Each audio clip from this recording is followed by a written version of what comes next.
It's been 1 month since Donald Trump returned to office, which means it is time for a progress report. That's right, we're grading Trump on how well he's kept his campaign promises. And folks, if you squint really, really hard and you turn your head sideways and you ignore all the evidence, he's totally killing it. And by it, I mean the stock market. Let's start with the farmers, those hardworking folks who put food on our tables. Trump promised to have their backs, and he does. Unfortunately, it's with a knife. That's right, Trump froze millions in USDA funds, leaving farmers holding the bag.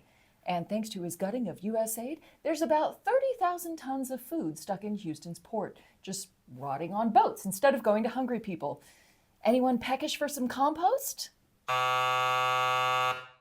Now on to the auto industry. Trump promised to boost it, but instead he introduced steel tariffs that Ford's CEO says will, quote, blow a hole in the U.S. industry that we ain't never seen. Which is a bold strategy, considering the last time the auto industry collapsed, we had a whole darn recession. Hey, what's a little economic devastation amongst friends? Moving on to immigration, Trump swore he'd stop immigrants from taking American jobs. But now he's fast-tracking visas for more white South Africans like Elon. That's right, if you're a struggling family that's a little on the browner side, no dice. But if you name your kid after a very secure Wi-Fi password and launch cars into space, welcome to America! How about healthcare? Trump promised he'd replace Obamacare with something better, and his long-awaited plan is finally out.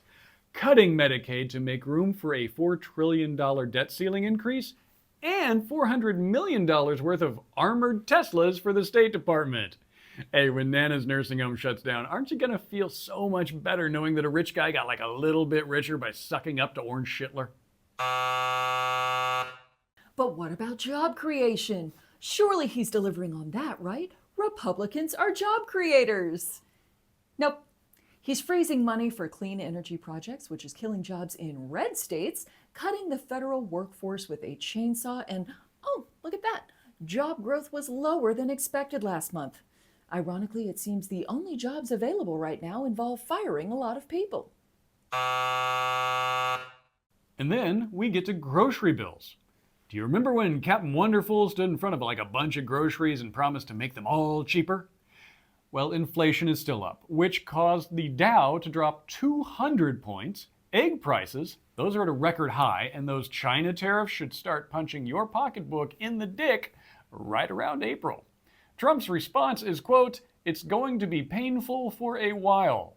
That's right, he's out here treating the economy like an optimistic doctor. Now you may feel a little discomfort here.